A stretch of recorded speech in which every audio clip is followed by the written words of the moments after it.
If you're a married dad trying to grow a business and you feel like you're constantly dropping the ball, you're not alone. Nice. You're just carrying more than most people ever will. And I want to tell you that you're not alone. And more importantly, you're not weak.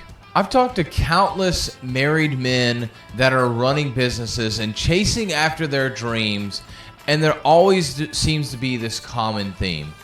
This common theme is the fact that they feel like they have to do everything. Everything is on their shoulders. Making their wife happy, having a healthy marriage, making sure that their kids are provided for, that they're happy, that they're thriving. And you also want something out of this. You want to be a great man. You want to have greatness. You want to build wealth and build this business. But all these things tend to start crumbling down on you. And the biggest one of all those things is your wife. But I want to let you know that it's not just you. All men struggle with this.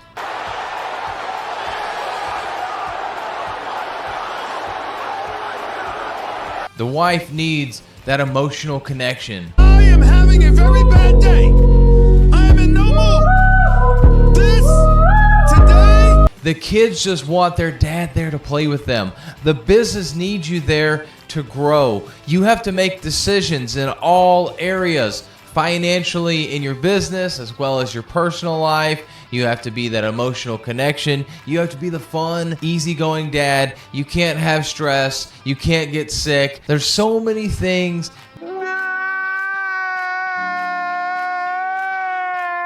That just continue to bog you down time and time again. And it's that pursuit of happiness. So many variables. And it really just takes stepping back and taking a deep breath. 2,000 years later. I think back to some of the times that we're trying to get ready for bedtime, but I know that I've got to go and do some stuff for the business because I was trying to spend time with family, and yet things just weren't lining up. And then all of a sudden, because things weren't going well, the kids were taking forever to go to bed, and I'm trying to get myself out there. I'm getting a little frustrated because I want to get out to the studio to be able to record some content similar to this. And then my wife is now frustrated with me because here I am abandoning her.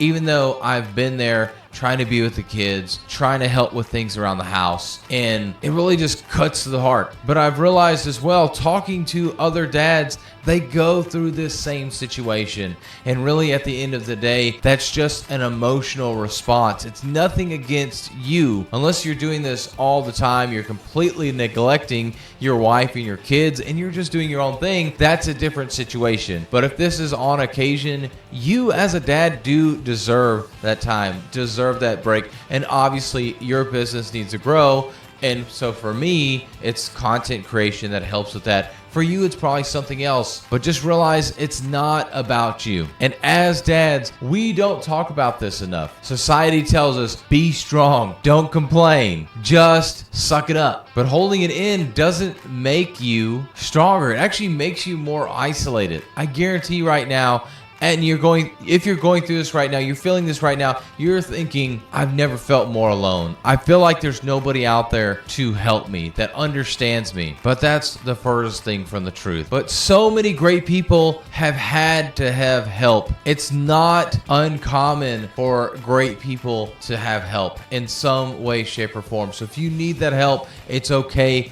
to ask for that help. And here's the thing, it doesn't matter how much pressure, how much you're not supported on things, you have to keep going. As a man, I believe that pressure is a privilege for us. As Tim Grover says as well, pressure is a privilege. So the more pressure that you have in your life, as long as it's not self-inflicted pressure, such as putting yourself underneath a car,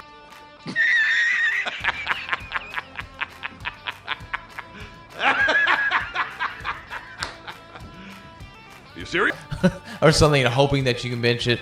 off of you, or putting 405 on the bar and trying to bench press that, but really you've never done anything more than 225. When you create these stupid pressures like that, that's a different story. But the pressures you have in your life to be a great dad, to be a great husband, to be a great business owner and leader, those are pressures that you've created for yourself. And that is a privilege. You have to realize that, and you have to keep going. I know for me, some of the pressures that I create is becoming the model for my kids. I have to have strength for that. I want my wife to feel safe, secure, and cared for. I want freedom for my family to be able to go on vacation whenever we want, to be able to buy something, I guess within reason, at any time, and not have to worry about, can I make rent next month? Can I pay for my mortgage? Can I actually afford groceries or to go out to eat because I made this bigger purchase than normal? And the biggest pressure of all is that I know I'm made for more. I know that I can do more. And that's probably the same big pressure for you, that you know you're made of more. There's more potential in you. And just because it's hard doesn't mean you're on the wrong path. It means you're building something worthwhile. So keep going. And sometimes in order to keep going, you have to take a step back. You have to step away from the situation. Get that 30,000 foot view. Take a pause for a moment. You don't have to be constantly in pursuit. Sometimes that pursuit is that pause. So take a breath, take a moment, be present in the moment, and set some intentional time to disconnect. Lean into a community, whether it be your church family, whether it be actual family members, other guys that are in masterminds. Myself, if you want to reach out, happy to help you out with that. Journaling and praying is another great way. Digging into the Bible and praying to God are ways that you can really disconnect from the busyness and the workload that you're trying to do to where you're trying to go and praying about it. So just remember, if you're feeling overwhelmed, it's not because you are weak, it's because you care. And if this hit home for you, if you feel like this is a message that another dad needs to hear, share it with them, because so many dads have so much pressure on them right now and they don't know where to go, where to escape. But the thing is, that escape power to persevere, that's inside of you. You have it within you. When God is on your side, when you pray to God, when you cast those worries, those cares on God and continue to pursue your dreams, take that pause for a moment, you will find that power within you to be able to do that. One thing I like to say all the time is that if it is something that's on your heart, it's something that God's put there, and there's a reason why it's there, and you will find that way with God on your side. So again, share this message with another dad that you know that needs to hear this today.